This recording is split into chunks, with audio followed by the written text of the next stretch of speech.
Hello and welcome. You're watching Arirang News, coming to you live from Seoul. I'm Kwon Jang-ho, and it's a pleasure to have you with us. What will the South Korean presidential envoy come back with from his trip to Pyongyang? That's the question on everyone's mind, and it's something we'll be exploring further later in the show. But first, let's turn to our news centre, where Devin Whiting has the latest from our news team on that, as well as the other stories of the day. Devin? Hi, Jang-ho. Yes, President Moon's special envoy and his team are in Pyongyang as we speak, presumably hashing out the details of the Inter-Korean summit slated to take place this month. The delegation is made up of the same 5 officials who visited North Korea some 6 months ago, and they've been credited for playing a key role in bringing all the different sides back to the table after months of tensions. Now, we've got our Blue House correspondent, Hwang Ho-jun, on the line, joining us now, with more. Ho-jun, what's the latest? Devin, so the Blue House spokesperson said this morning during his regular press briefing, he said the envoys are communicating with the top office via a fax machine. But given the circumstances, those updates aren't coming in as much as we would like. The last we heard from them was about 2.5 hours ago. Now, the special delegation, including Chung Eui-yong, the head of the National Security Office, arrived safe and sound at Pyongyang International Airport at 9 a.m. this morning. They were greeted by Ri Sun-kwon, North Korea's head of the Committee for Peaceful Reunification, and together they headed to the twin-towered Korea Hotel in downtown Pyongyang. They were then joined by Kim Young-chol, who heads North Korea's department in charge of inter-Korean ties and who also serves as Pyongyang's point man in deliberations with South Korea and the U.S. Their conversation lasted about 20 minutes. Then the South Korean envoys said in a fax that they were asked to move to, quote, an undisclosed venue for the start of official talks, which of course prompted speculation that the talks may have involved North Korean leader Kim Jong-un himself. Now, to refresh your memory, Chung Eui-yong in fact said yesterday to the press that he'd be carrying a personal letter to Kim Jong-un from President Moon, but we'll have to wait and see whether the envoys got a chance to meet and speak to Kim in person or not. You can imagine there's a lot of pressure on them. It was only 2 weeks ago that President Trump canceled his Secretary of State's planned visit to North Korea, citing lack of progress on denuclearization.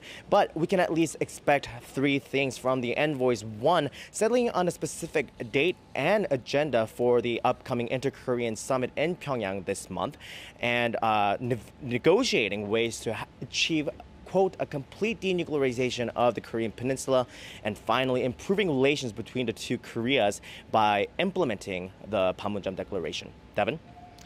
All right, thanks, Ho-jun, for following that for us. We'll check in with you later.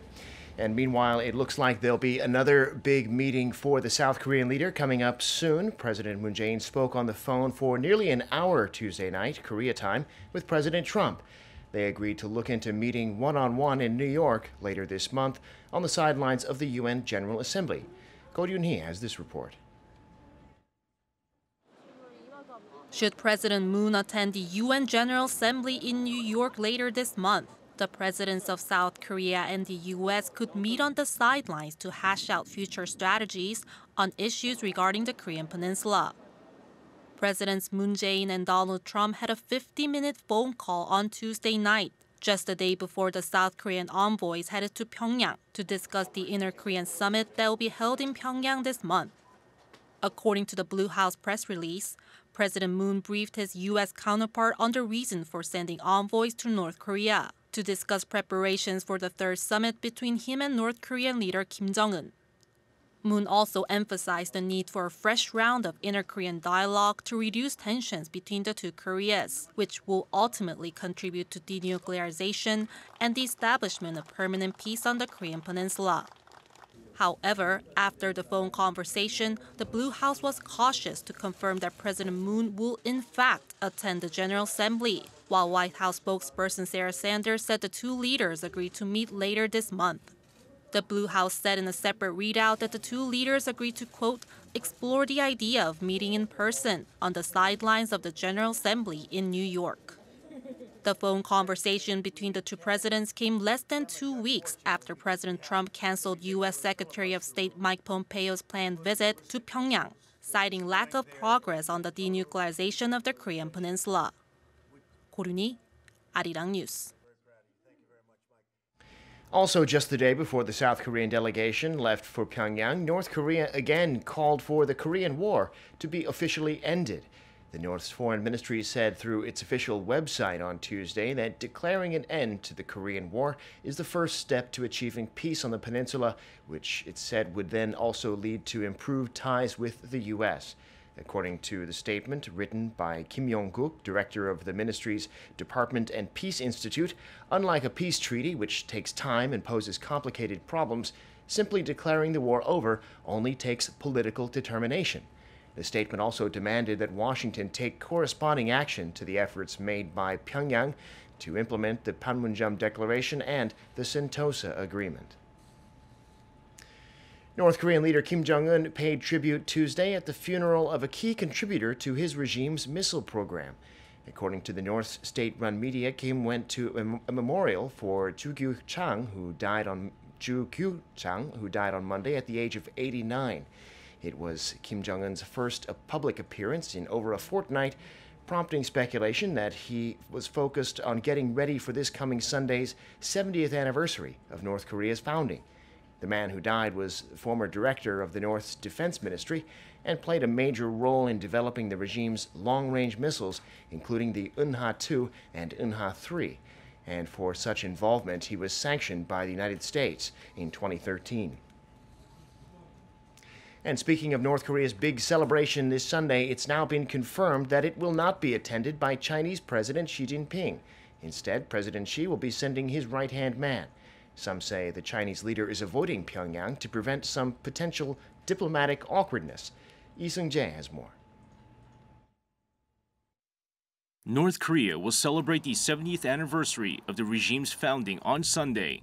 But one VVIP that won't be there is Chinese President Xi Jinping. According to state media in both countries on Tuesday, President Xi will instead send a high-level delegation led by Li Zhanshu, the chairman of China's National People's Congress.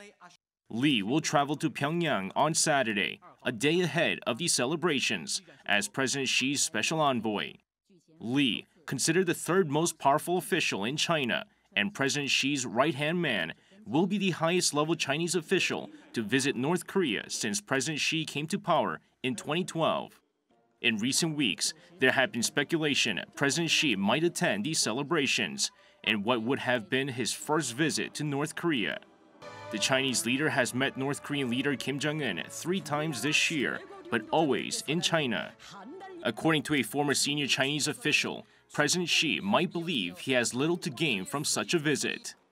With Pyongyang and Washington in a deadlock over how to proceed with the denuclearization talks, the Chinese president would be put in an embarrassing position if the North's military parade includes nuclear-capable weaponry.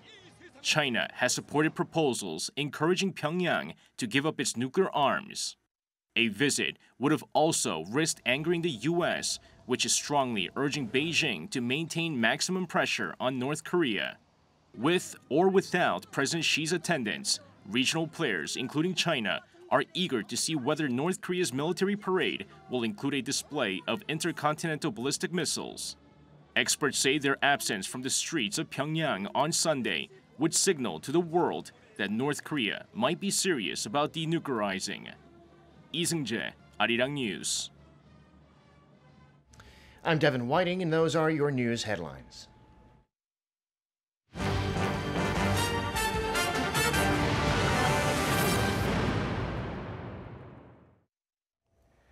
The South Korean special delegation left for Pyongyang on Wednesday morning to arrange details for the Inter-Korean summit, as well as to try and make progress on Inter-Korean cooperative projects and, of course, the thorny subject of denuclearization. It's said to be another important crossroads in North Korean affairs. Will Pyongyang show they're willing to continue with engagement, or will they harden their stance, sending a message to the US? To try and help answer that, we have with us Dr. Ko Myung-hyun from the Asan Institute for Policy Studies. Thank you for taking the time to come in today again. A pleasure to be here. Now, details understandably are quite limited at the moment, but so far we heard that Seoul has confirmed that the delegation has arrived and they've met with various officials, including Ri Sung-kwon, chairman of the Committee for the Peaceful Reunification of the country, and Kim Young-chul, one of the most senior officials who has been negotiating with both South Korea and the US in recent months. That's a good sign so far, wouldn't you say? Oh, definitely. I mean, in the sense that, but the most important part here is whether the high-level envoys will be able to sit down with Kim Jong-un himself and discuss the most important matter of the day, which is the progress in the denuclearization on the part of North Korea. So that's the most important step, and the meeting, we'll say, in this visit. If the delegation don't meet Kim Jong-un, then would you regard that as a failure? Couldn't they still arrange details without the intervention of Kim Jong-un? Well, definitely. I mean, theoretically speaking, Kim Jong-un doesn't have to be there in the meeting to arrange for the terms of the agreement or anything. But on the other hand, if the Kim Jong-un is not present, then it will really take away the weight and importance of this high-level envoy visit to Pyongyang. We have to understand that this visit by the envoy is actually the same as the last visit that took place in March, which led to this unprecedented summit between previous President Trump, and then Kim Jong-un himself in Singapore. So in a way, that's the importance and expectation that the envoys are carrying during this visit. So if Kim Jong-un is not going to meet with the envoys, then I think it spells trouble for the future of the denuclearization talks, but also as the inter-Korean dialogue. It was confirmed that when the delegation left that they would be taking with them a letter by President Moon Jae-in.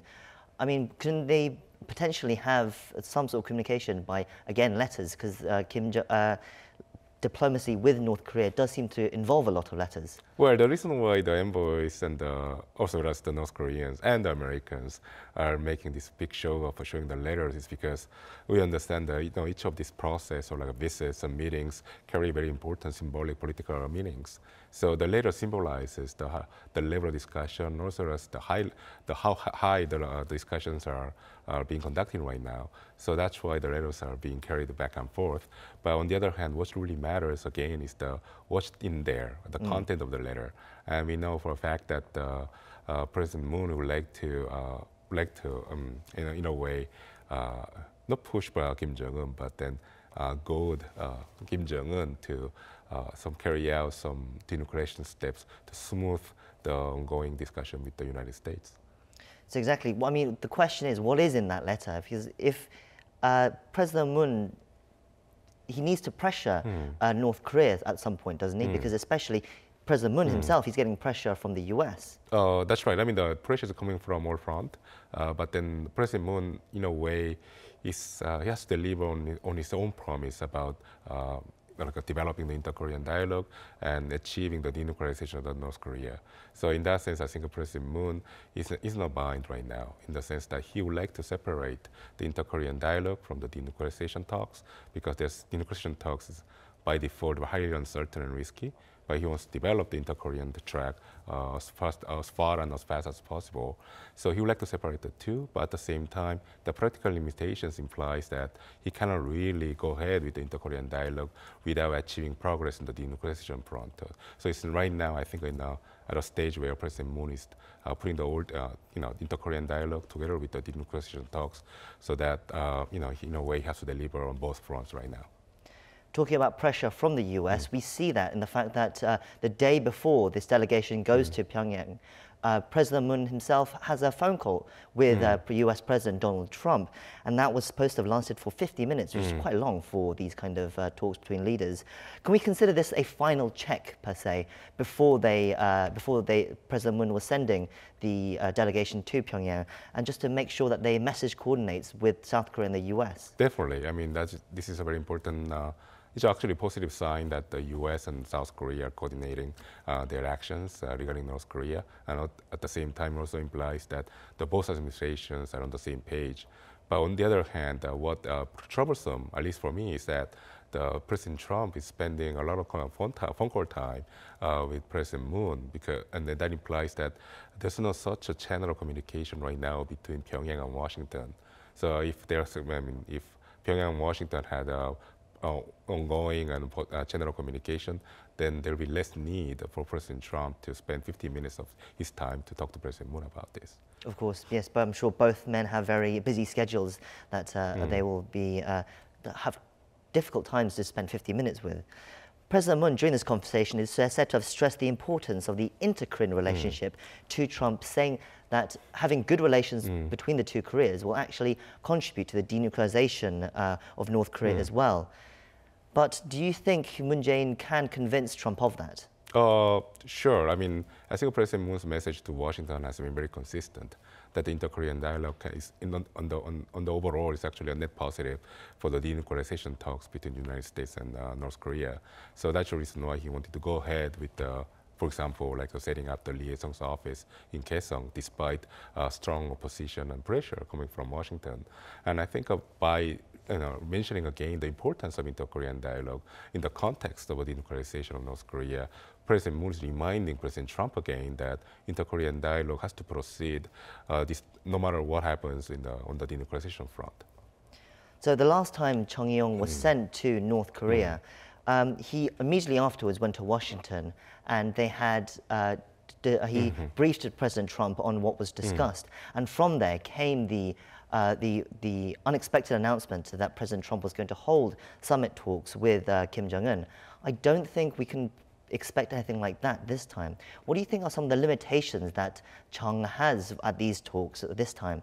Because we have a lot of expectations that they will be able to mediate between North Korea and the US, but actually at the end of the day, it's an issue that has to be solved between the US and North Korea, no? That's correct. I mean, what's going against Chung Eui-yong's visit to Pyongyang compared to the last time is that he's playing against a much heightened expectation about his visit. The first time he visited Pyongyang, the expectation on the part of the international community was actually pretty low. So whatever positive outcome he could deliver from Pyongyang, no matter how insignificant it was, it really had an impact, I would say, in the determination of whether the visit was a success or failure. But this time, I think there's a very clear bar and then very defined framework for success. What would be success of his visit? So a success in this case would be for Kim Jong-un to reaffirm North Korea's commitment to denuclearization. In addition to that, he'll have to commit to concrete steps towards denuclearization, like the one he apparently promised to President Trump in Singapore, such as shutting down the missile test site in Sohae. So I think Chung Eui-yong has this, in a way, higher a bar to clear this time, and he has to bring back from Pyongyang a concrete outcome this time, as opposed to the last time. There are some who say North Korea when they're dealing with South Korea, they're very friendly and they're very, they try to have good relations. But by doing that, they're trying to drive a wedge between South Korea and the US as well, because South Korea has a different agenda slightly to the US. How important is it that Chung Eui-yong, during this visit, and President Moon as well in the upcoming summit, try to balance that two sides, try to counter the fact that North Korea is trying to drive a wedge between them? Well, in a way, President Moon and South Korea, in this case, is actually playing a double game. I mean, he has to, in a way, that's the role of the intermediary between two opposing sides. So clearly, North Korea would like to have a much better, faster progress in relieving the sanctions. On the other hand, the United States would like to see North Korea engaging in denuclearization steps. These are, in a way, mutually contradictory, exclusive. So I think President Moon will have to somehow play with time this time. So meaning he has to delay, in a way, the expectation and also the demand coming from Washington for the immediate denuclearization of North Korea, and then somehow convince Washington to promise promise to deliver what North Korea wants, which is a declaration of the end of war. And in exchange, North Korea would have to make a very firm commitment to denuclearization. So essentially, North Korea will have to engage and then commit to a roadmap for denuclearization. So these are actually very contradictory tasks. And I think President Moon is, in a way, has caught himself in a bind in this case. Well, we eagerly await Chung Eui-yong's return to see what he does come back with Pyongyang, and then we'll analyze and break that down again afterwards as well. But moving on to then some other issues. For example, Kim Jong-un, it's his first, he's made his first public appearance in over 2 weeks, 16 days supposedly. So North Korean state media reported that he attended the funeral of a senior official who's in charge of making developing long-range missiles. Can you tell us a little bit more about who this person was and what you make of Kim's recent hiatus from public appearances? Well, Kim Jong-un was away from the public view for like 2 weeks, and then I think the reason is because he wanted to, focus. Send a message to the outside world that he didn't really care too much about what's going on in terms of a standoff or like denuclearization talks between Pyongyang and Washington. And the reason why he used the funeral of Ju Kyung-kwang, I think that's his name. Ju Kyu-chang. Ju Kyu-chan, sorry, Ju Kyu-chan, the former head of the research and development for the North Korea's Ministry of Industry Ministry of Industry, who was in charge of research and development for the long-range missiles and so forth. The reason why he used this event as to mark his reappearance in the public view is because he wants to send a message to the domestic audience that North Korea is formally committed to keeping the nuclear weapons, and then at the same time engage the United States as equals, and then in a way preserve what they have gained on the nuclear front as much as possible. I think that's the reason why he made use of this event to mark his reappearance in the public. Perhaps a subliminal message to the US as well, because he's honoring someone who's helped develop the missiles, long-range missiles, that could potentially, hurt the US. That's right. I mean, that's another another message that could be there. But I think Pyongyang is also playing this double game that he would like to, preserve some of the gains they made in terms of nuclear development, but at the same time, we would like to achieve some sort of understanding with Washington in bringing peace and stability to the peninsula. So it's a double game that Pyongyang is also playing against Washington. Beijing China is one issue that's one player that we haven't mentioned yet. And one development that has come out is Beijing has confirmed that Xi Jinping will not be going to Pyongyang after all for the anniversary of the regime's foundation. Does this surprise you at all? No, it's not surprising at all. I think there's an inherent risk in attending a major national anniversary in North Korea. We know that for a fact that North Korean national days are marked by huge parades, which includes the display of dangerous weapon systems such as ICBMs and so forth.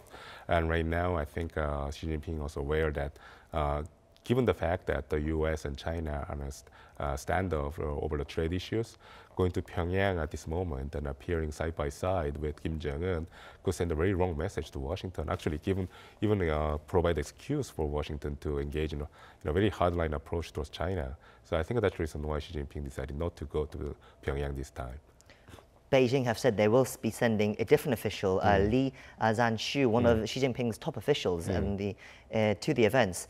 I mean, he is a top official, so Beijing must be trying to send a message that they don't want to send Xi Jinping, but they still need to kind of appease Pyongyang for their sensibilities as well. Oh, definitely. I mean, China has been in a campaign to rebuild its relations with North Korea, which had hit the bottom last year at the height of the tension between Washington and Pyongyang. So it's doing its utmost to rebuild the relationship and bring it back up to what it used to be before Kim Jong-un came to power. So I think the reason why they're sending Li Zhanshu, which is ranked as number 3 in the Chinese Communist Party's Politburo Standing Committee, which is a spring governing body of China, is trying to send a very important message to Kim Jong-un that North Korea is being treated as equal to China. That's how important the China sees North Korea to be. And so just the fact that Xi Jinping is not going to be there this time doesn't mean that China is going to turn its back on North Korea again. Now, looking ahead as well, there's also new developments towards the UN General Assembly, where the White House, apparently the White House has said Trump and Moon Jae-in agreed to meet at the UN General Assembly later this month. Now, the Blue House have actually been a bit more sketchy on those details and have said they're going to be exploring the idea of meeting. They haven't confirmed a meeting yet. South Korea and the US are supposed to be on the same page on this, but they seem to be having different messages. What do you make of this? Well, it's about President Moon's, I think, perception of a risk right now. The success of the trilateral meeting or bilateral meeting between Seoul and Washington and New York hinges upon the success of the envoy's visit to Pyongyang, which is taking place today.